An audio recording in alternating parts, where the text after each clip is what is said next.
এমন দুটা গুনাহ আছে যে গুনাহগুলো আল্লাহ তাআলা ক্ষমা করে দিবেন না।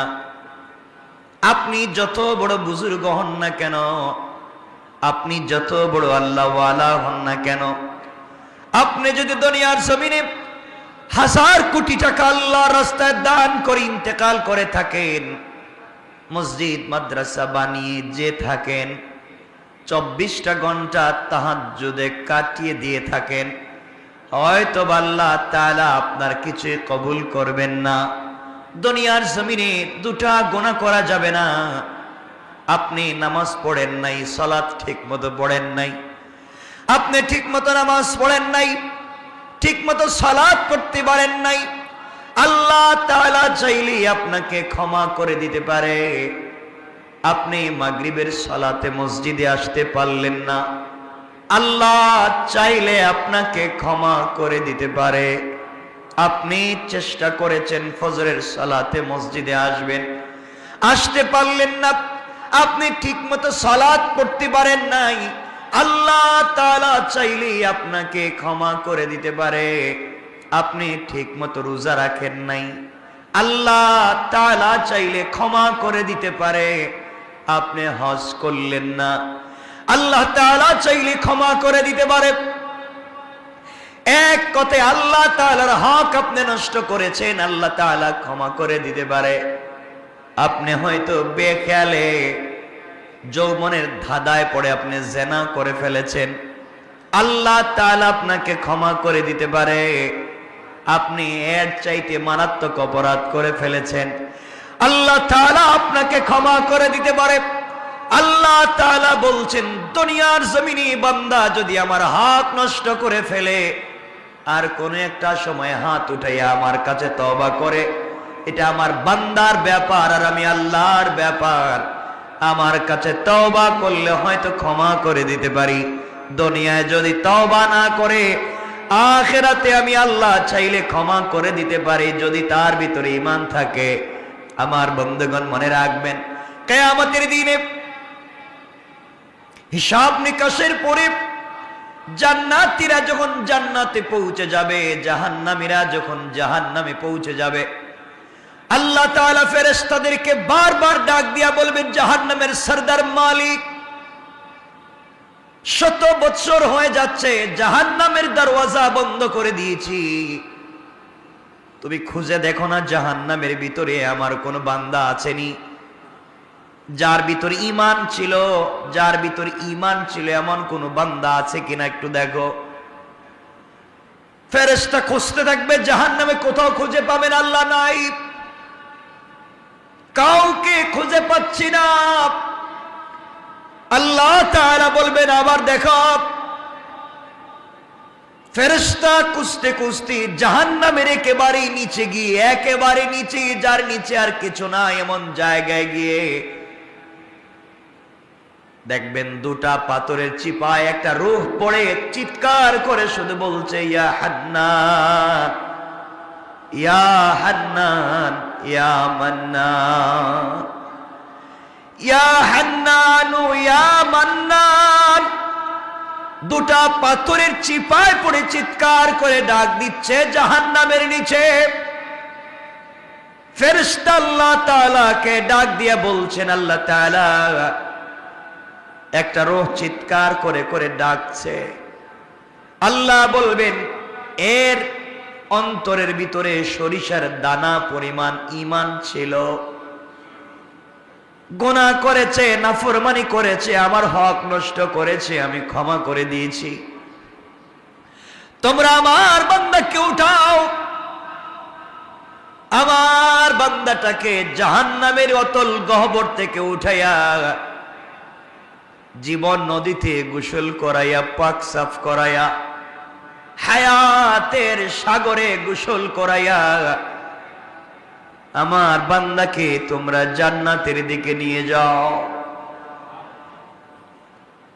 ওই সময় আল্লাহর বান্দা ডাক দিয়া বলবে, আল্লাহ তাআলা, আমি আপনার জান্নাত চাই না, আপনি আমাকে জান্নাত দিবেন বলেছেন, আমি জান্নাত চাই না, আমাকে জাহান্নাম থেকে উঠাইয়া জাহান্নামের গর্তের পারে আমাকে রেখে দেন, জাহান্নামের গেট পর্যন্ত বসাইয়া দেন, আমাকে আর কিছু করা লাগবে না।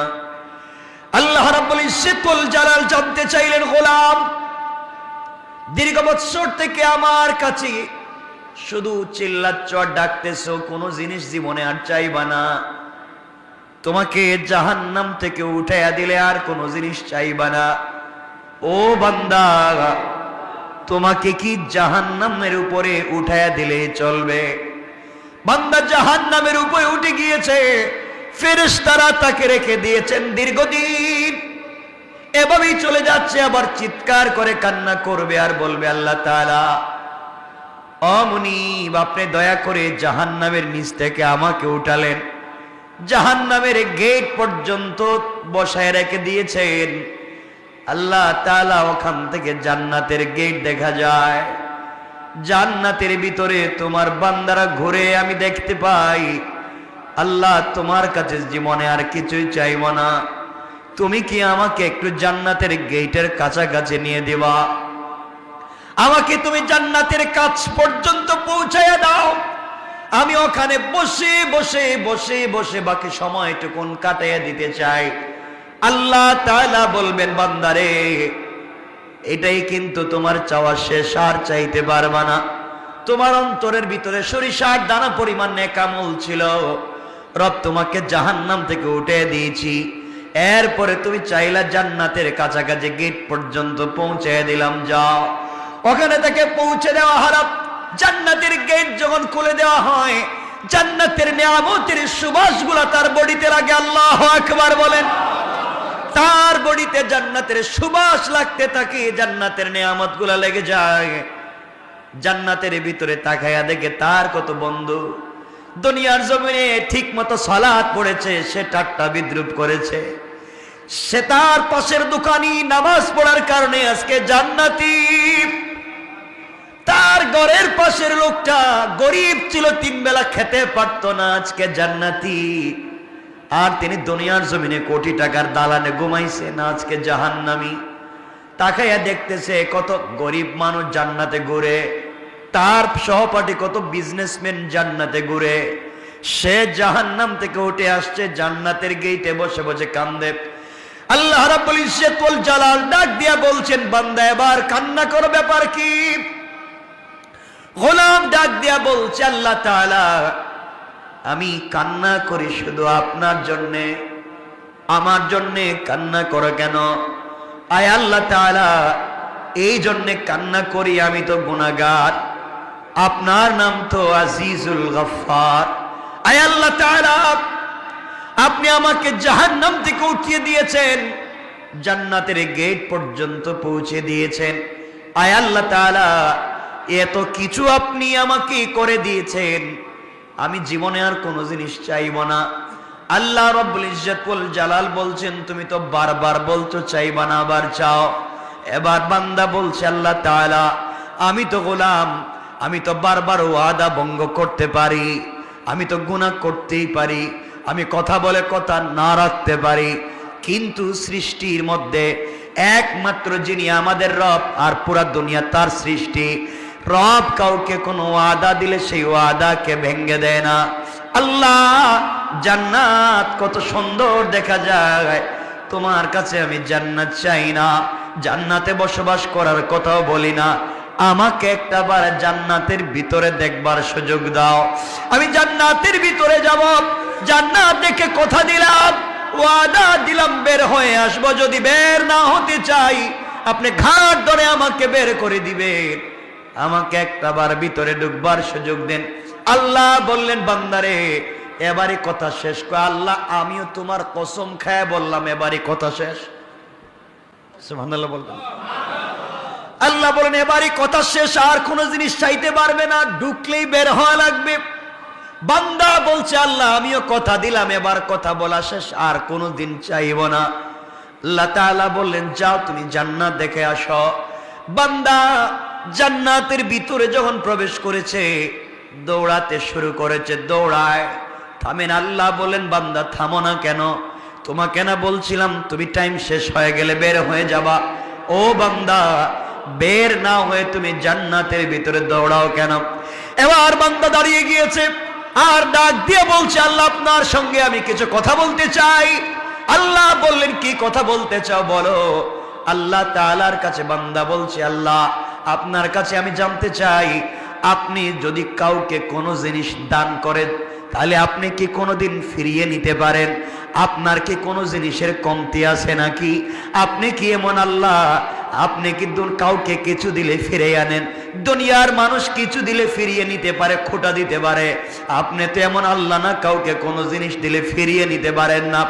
আপনি কোরআনে কারিমের ভিতরে বলেছেন, কাউকে যদি আপনি জান্নাতে প্রবেশ করান আর জীবনে বের করবেন না, আমাকে যেহেতু ঢুকাইয়া দিয়েছেন, আপনি কেমনে আমাকে বের করতে চান? তাহলে তো আদা ঠিক থাকবে না।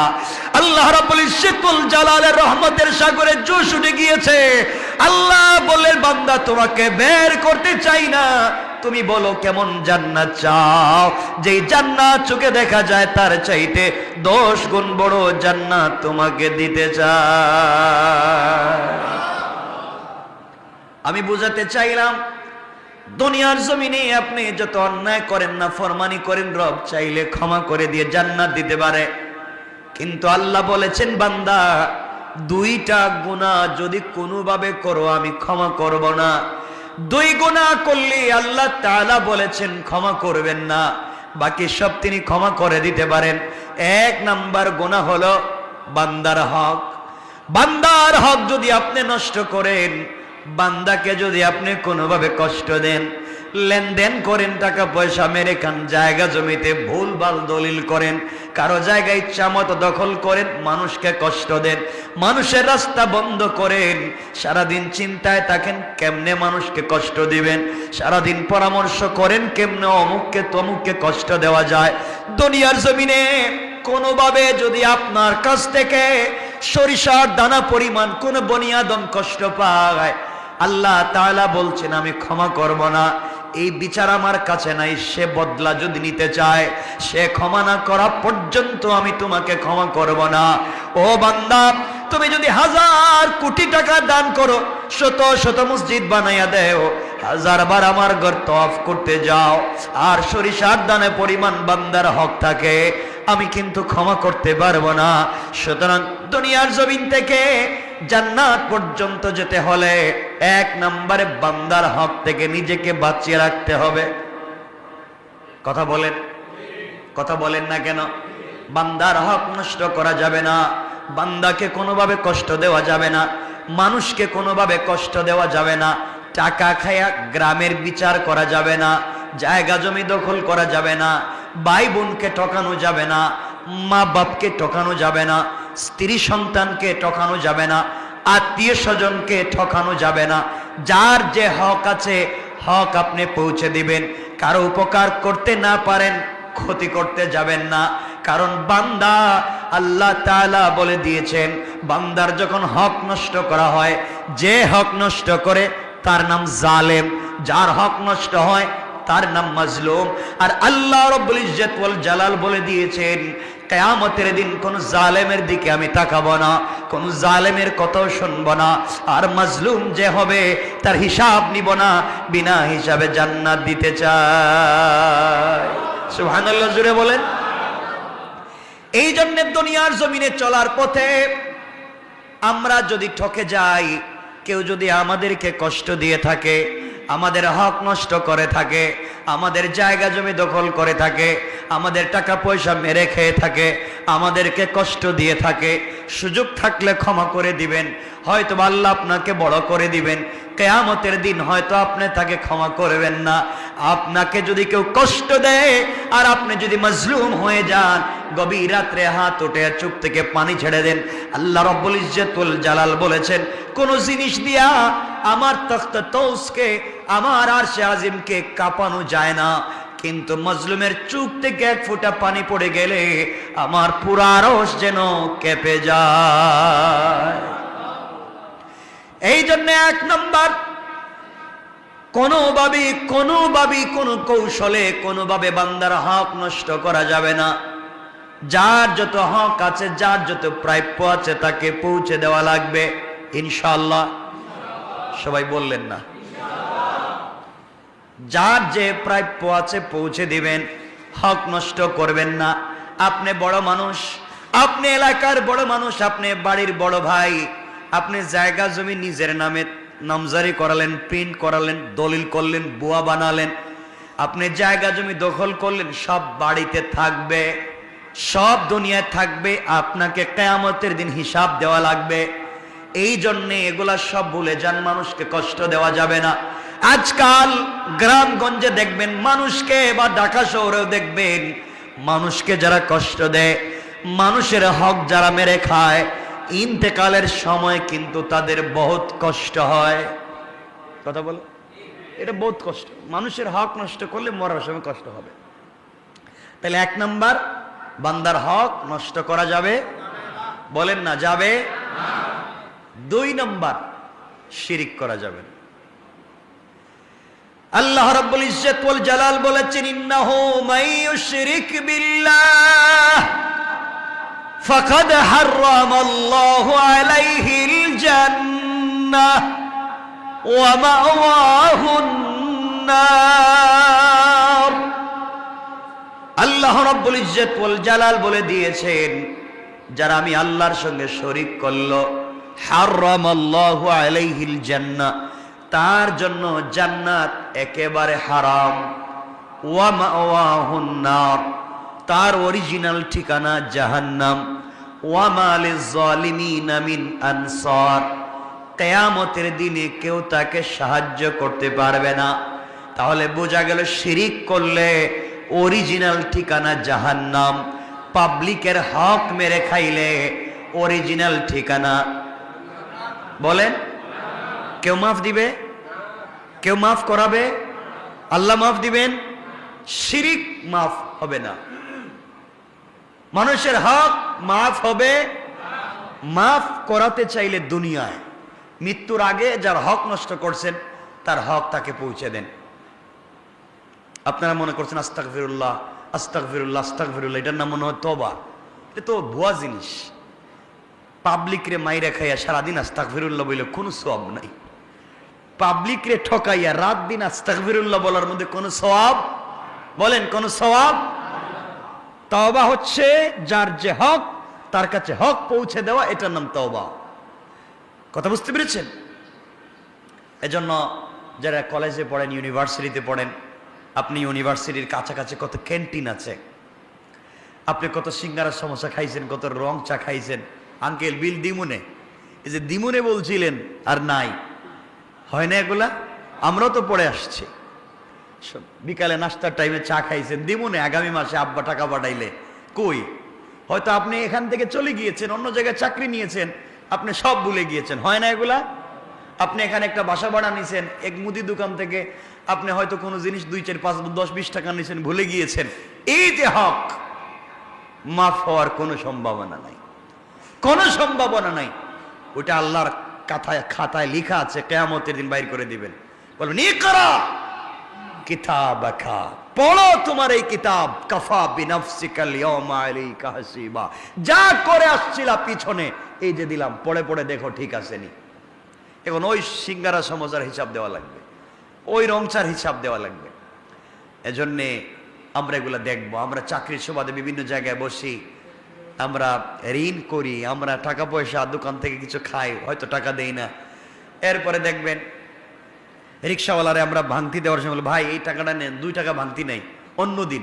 আচ্ছা, অন্যদিন কি রিক্সাওয়ালারে পাওয়ার সম্ভাবনা আছে? আপনারা তো বলেনি যে অন্যদিন যদি দিমুনে বাড়াইয়া, বলেন না কথাগুলো অনেকে? অন্যদিন দিবেন বাড়াইয়া, তো অন্যদিন পাইলে না এনে দিবেন। এটা করবেন না। পাবলিকের হক বড় সেনসিটিভ ব্যাপার। কোনো তাহাজ্জুদে কাজ হবে না, কোনো সাজদায় কাজ হবে না, কোনোভাবেই কাজ হবে না। এগুলো মাফ নিতে হয়। এজন্য আল্লাহর ওয়াস্তে আমরা কোনোভাবেই বান্দার হক নষ্ট করব, সবাই বলেন না, নষ্ট করব, শিরিক করব। এই 2টা জিনিস মাথায় রাখবেন। আল্লাহর রাসূল বলছেন, তোমরা আমাকে 2 জিনিসের গ্যারান্টি দাও। এই হাদিসে আল্লাহর রাসূল বলছেন, তোমরা আমাকে 2 জিনিসের গ্যারান্টি দাও।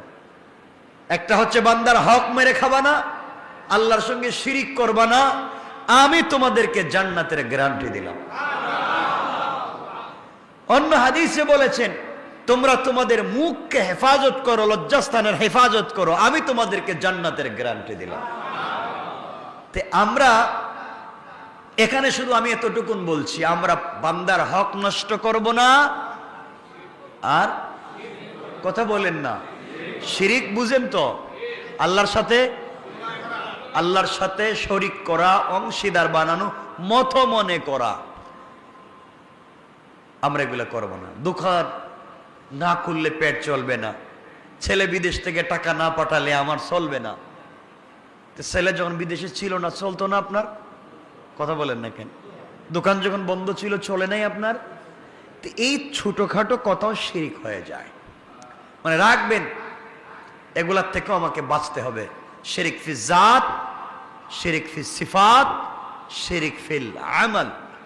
আমলি শিরিক থেকে বাঁচতে হবে, জাতি শিরিক থেকে বাঁচতে হবে, সিফাতে শিরিক থেকে বাঁচতে হবে ইনশাআল্লাহ। কয় জিনিস? আজকের পুরো আলোচনা থেকে আমরা বাঁচবো কয় জিনিস থেকে? এক, বান্দার নষ্ট করা যাবে। দুই, শিরিক করা যাবে। আপনি নামাজ পড়েননি, আল্লাহর কাছে জবাব দিবেন। রোজা রাখেননি, আল্লাহর কাছে জবাব দিবেন। হজ করেননি, আল্লাহর কাছে জবাব দিবেন। আল্লাহ চাইলে ক্ষমা তো করে দিতে পারেন। একজন রোজা রাখে নাই, হজ করে নাই, যাকাত দেয় নাই, কুরবানি করে নাই,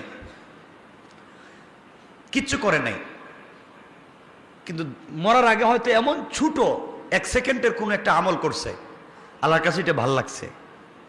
এই আমলটুকু আল্লাহর কাছে ভাল লাগছে, আল্লাহ তার জিন্দগির পুরো আমল নামার গুনাহকে মিটাইয়া দিবেন। ইল্লা শিরিক করলে ওটা থাকবে, ওটা মিটবে না। পাবলিকের হক নষ্ট করলে ওটা থাকবে, ওটা মিটবে না। এজন্য আমরা এই দুই জিনিস থেকে নিজেকে বাঁচাবো। সবাই বলেন ইনশাআল্লাহ। আল্লাহ আমাদের কবুল করো, আমিন। হযরত নূহ আলাইহিস সালাম আল্লাহর কাছে বলতে চাইলেন, আল্লাহ আমিও তোমার কাছে চাই, আমার উম্মতেরা যারা এত কিছু করবার পরে, এত ভালোবাসা, এত দোয়া, এত নসিহত, এত উত্তম ব্যবহার, এত দিন তাদেরকে এতদিন ওয়াজ নসিহত, এত কিছুর পরেও ভালো লাইনে আসে নাই, এরপরে আমারে খুঁচায়, মাফ করে দিলাম, আপনারে গালি দে, আপনারে মারতে চায়, আপনার বিরুদ্ধে যুদ্ধ করতে চায়, রাত দিন শিরিক করে, একজন আর একজনকে ঠকায়, তাদের কাছে শিরিকও আছে, বান্দার হক নষ্ট করার জিনিস আছে। আল্লাহ এই দুই জিনিস দিয়ে তারা ভরে গিয়েছে, এদেরকে তুমি দুনিয়ার জমিনে রেহাই দিবেন? কে দোয়া করছেন?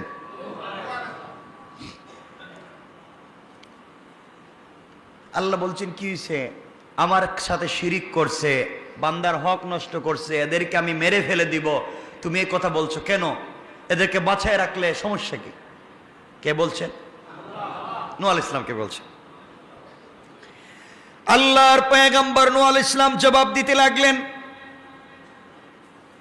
ইন্নাকা ইন তাযারহুম ইউদিল্লু ইবাদাকা ওয়ালা ইয়ালিদু ইল্লা ফাজিরান কাফফারা। আয় আল্লাহ তাআলা, আপনি আমি নূহকে ভালো করেই চিনেন। আমি রাগ বশত কষ্ট পেয়ে কথা বলছি না, রাগ করে বলছি না তাদেরকে ধ্বংস করে দেন। আমি তাদের কার্যকলাপের ভিত্তিতে, কাজকর্মের ভিত্তিতে বুঝতে পারতেছি, আপনি যদি তাদেরকে রেহাই দেন, আপনি যদি তাদেরকে দুনিয়ার জমিনে বাঁচাইয়া রাখেন, তারা আপনার বান্দাদেরকে পথভ্রষ্ট করবে এবং জন্ম দিতে থাকবে দুনিয়ার জমিনে শুধু কাফের আর পাপিষ্ট। নাউজুবিল্লাহ।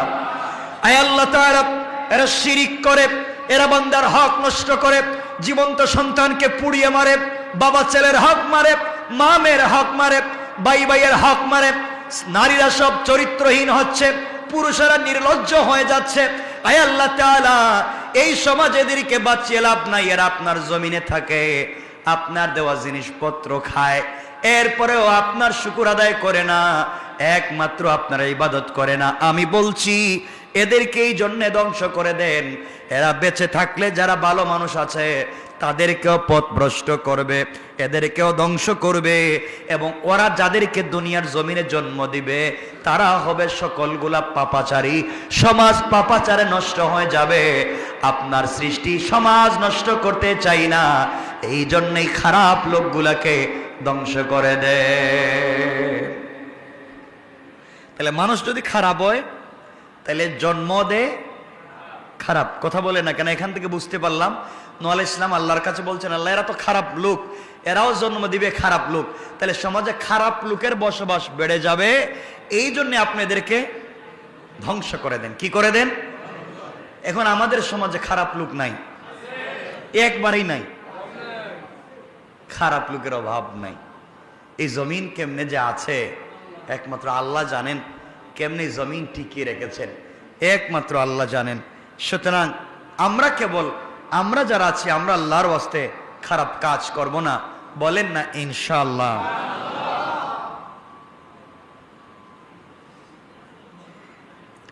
এরপরে হযরত নূহ আলাইহিস সালাম বলছেন, আল্লাহ আমি যে বললাম সবগুলারে ধ্বংস করে দেন, তাই বলে যদি একবারে ভালো মানুষের ধ্বংস করতে শুরু করেন,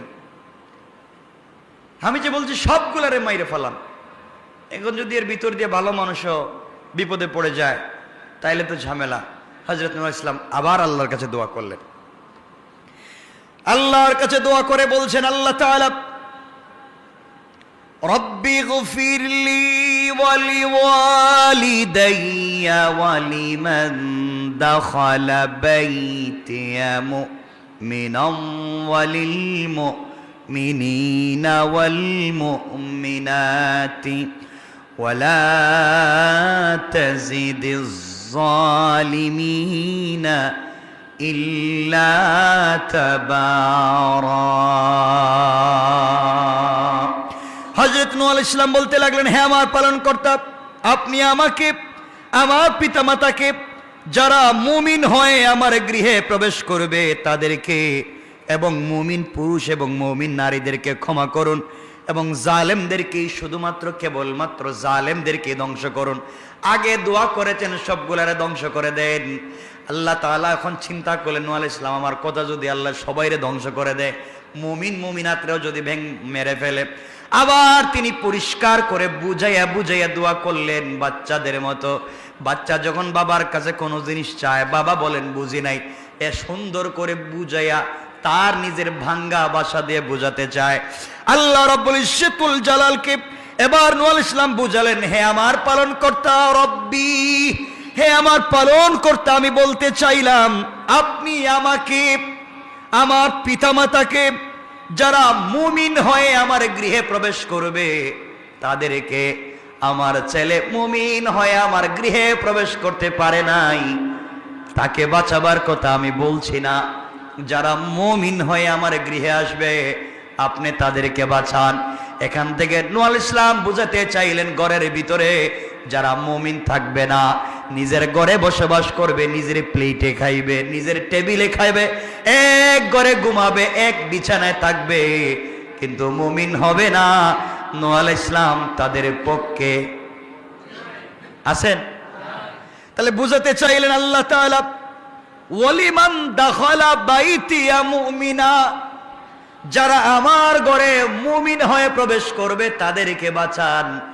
আল্লাহ আপনি আমাকে, আল্লাহ তাআলা আপনি আমাকে, আমার মা বাপকে, যারা মুমিন হয়ে আমার গৃহে প্রবেশ করবে তাদেরকে, এবং মুমিন পুরুষ মুমিন নারীদেরকে আপনি ক্ষমা করে দেন, আর ধ্বংস করেন শুধু ওয়ালা তাজিদিজ জালিমিনা ইল্লা তাবারা। আয় আল্লাহ, ধ্বংস যদি করে দিতে হয় একমাত্র জালেমদেরকে কেবল ধ্বংস করে দেন, বলেন নাউজুবিল্লাহ। তাহলে আমরা আলোচনার শুরুতে বলছিলাম, যদি কেউ জালেম হয়ে যায় আল্লাহ বলছেন তাদের সাথে কোনো সম্পর্ক কিয়ামতের দিন নাই। নূহ আলাইহিস সালাম এখানে দোয়া করতেছেন, আল্লাহ ধ্বংসই যদি করতে হয় সব জালেমরে ধ্বংস করো। আমরাও দোয়া করি, আল্লাহ ধ্বংসই যদি করতে হয় যারা আমাদের গৃহে মুমিন হয়ে ঢুকবে, যারা মুমিন মুমিনাত হয়ে সমাজে বসবাস করবে, আল্লাহ তুমি তাদেরকে বাঁচাইয়া রাখো, জান্নাত তাদেরকে ওয়াসিব করো, আর দুনিয়া যারা জালেম হবে তুমি ধ্বংস করো। ঠিক না? আমিন বলেন, সবাই আমিন বলেন। আমরাও জালেম থেকে বেঁচে থাকতে চাই, আল্লাহ আমাদেরকে হেফাজত করুক, বলেন আমিন। এটা হচ্ছে সূরা নূহের শেষ আয়াতগুলোর অনুবাদ। এরপর থেকে আল্লাহ তাআলা সূরা জিন শুরু করবেন, কুল উহিয়া ইলাইয়া বলে আল্লাহ তাআলা আর একটা সূরা শুরু করতে যাচ্ছেন। এখানে অনেকগুলো লম্বা চৌড়া কথা আছে, আমরা সবগুলা কথায় যেতে পারবো না। সুতরাং আসুন, এখন আপনারা আমাকে বলতে পারেন, আমাদের সময় কমে গিয়েছে, আপনারা আমাকে বলতে পারেন হুজুর ঠিক আছে, আমরা মানলাম যে আমরা তো অনেক সময় পাবলিকের হক নষ্ট করে ফেলেছি, আমরা হয়তো কার দোকান থেকে 2-4 টাকা খাইছি, টাকা দিতে পারি নাই, হয়তো 502 টাকা বিল হয়েছে, 500 টাকা দিছি, বলছে আরেকদিন এসে 2 টাকা দিয়ে যাব, হয় না এগুলা? আর যাইও নাই, দেইও নাই, গেছি হয়তো মনে নাই, এগুলা কি হয়? এমন আমরা এগুলোর থেকে বাঁচবো কেমনে? সব ভুলে গিয়েছি, যার কাছ থেকে আনছি হয়তো সে মরে গিয়েছে, অথবা আমি এলাকা ছেড়ে দিয়েছি, অথবা তার আত্মীয় স্বজনকে চিনি না। আমি তো এই হক থেকে বাঁচতে চাই, আমি তো এই হক থেকে বাঁচতে চাই। এখন আপনি আমি কি করব বলেন তো? কেমনে বাঁচবো? আল্লাহ রাব্বুল ইজ্জত ওয়াল জালাল বলছেন, বান্দা যদি তার সন্তান থাকে, তার ব্লাড সম্পর্কের কেউ থাকে, তার কাছে ক্ষমা চাও, সে যেন ক্ষমা করে, আর তার গুরুস্থানে গিয়ে ক্ষমা চাও, সে যেন ক্ষমা করে। আর যদি মনে করো ক্ষমা হচ্ছে না, তবে তুমি যেই পরিমাণ টাকা, যেই পরিমাণ সম্পদ একজনের তোমার কাছে আছে, ওই পরিমাণ তুমি সাদাকায়ে জারিয়া করে দাও, আল্লাহর রাস্তায় তুমি দান করে দাও। আল্লাহর রাস্তায় যদি তুমি দান করে দিতে পারো, ওই সম্পত্তি সাদাকা হতে কিয়ামত পর্যন্ত সওয়াব বাড়তে বাড়তে বাড়তে বাড়তে বিশাল উহুদ পাহাড় পরিমাণ হয়ে যাবে। কিয়ামতের দিন ওই বান্দা দেখবে এত সওয়াব, আল্লাহকে বলবে, আল্লাহ এই সওয়াব তো আমি করি নাই, এত সওয়াব কোথায় পেলাম? আল্লাহ বলবেন, অমুক বান্দার কাছে তোমার হক ছিল, সে ভয় পেয়ে হক তোমাকে দিতে পারেনি, মরে গিয়েছিলে বা সরে গিয়েছিলে, ভয় পেয়ে সাদাকা করে দিয়েছিল, আমি তার সাদাকাকে বাড়িয়ে এই পরিমাণ তোমার জন্য করে দিয়েছি, তুমি এটা গ্রহণ করো, আমার বান্দাকে ক্ষমা করো। আল্লাহ যদি কারো ব্যাপারে ওকিল হইয়া কারো কাছে বলেন ক্ষমা করো, কারো ক্ষমতা আছে? ক্ষমা না করে পারে? কথা বলেন, পারবে? তাহলে এই জায়গা পর্যন্ত যেতে হলে আমাদেরকে সাদাকায়ে জারিয়া করে যেতে হবে। সাদাকায়ে জারিয়া, সাদাকায়ে জারিয়া তো বুঝেনি, দাওয়াত করে মানুষের খাওয়াইয়া দিলেন নাকি? সাদাকায়ে জারিয়া হলো কিয়ামত পর্যন্ত চালু থাকে। মানুষকে একটা টিউবওয়েলের ব্যবস্থা করে দেন, একটা মাদ্রাসার একবারে নিচের কাজ হচ্ছে, মসজিদের নিচের কাজ হচ্ছে, একবারে নিচের এই যে পিলারের কাজ হচ্ছে, উপরের নিচে ছাদের কাজ হচ্ছে, দিয়ে দেন। এখানে আবার সাদকা দেওয়ার কথা বলতেছি না, মানে দান খয়রাতের কথা বলছে। মসজিদে তো আর সাদকা দিলে চলবে? মসজিদে কি আল্লাহ সাদকা নিব? আল্লাহ ঠেকছে তো আপনার আমার কাছে যে আল্লাহ সাদকার দরকার? ভালো টাকা আল্লাহকে দিতে হবে। মাদ্রাসায় আপনি সাদাকাত টাকা দান করে দিলেন, মাদ্রাসায় নিচের কাজ হচ্ছে, একটা টিউবওয়েলের কাজ হচ্ছে, অথবা কোনো মাদ্রাসায় হাদিসের কিতাব বুখারী, মুসলিম, তিরমিজি দিয়ে দিলেন। ওই কিতাবগুলো ছাত্ররা কিয়ামত পর্যন্ত পড়বে, কারণ এবছর যারা পড়ছে এরা চলে যাবে, পরের বছর যারা আসবে এরা পড়বে, পরের বছর যারা আসবে এরা পড়বে, এবার কিয়ামত পর্যন্ত পড়তে থাকবে, আর সওয়াব অ্যাকাউন্টে জমা হতে থাকবে, আর এই সওয়াবের মাধ্যমে আপনি আমি বেঁচে যাব ইনশাআল্লাহ।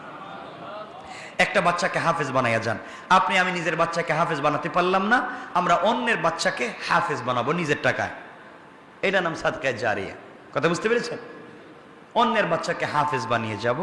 একটা মাদ্রাসায় কাজ করে দিয়ে গেলাম, এতিমখানায় দিয়ে গেলাম, মানে দাতব্য সংস্থাগুলোতে যেখানে দিলে হয় এমন জায়গায় আমরা দান করলাম। বিশেষ করে টিউবওয়েল, পানির ব্যবস্থা করলাম, মানুষের রাস্তাঘাটের ব্যবস্থা করলাম, রাস্তায় ফলের গাছ লাগাই দিলাম।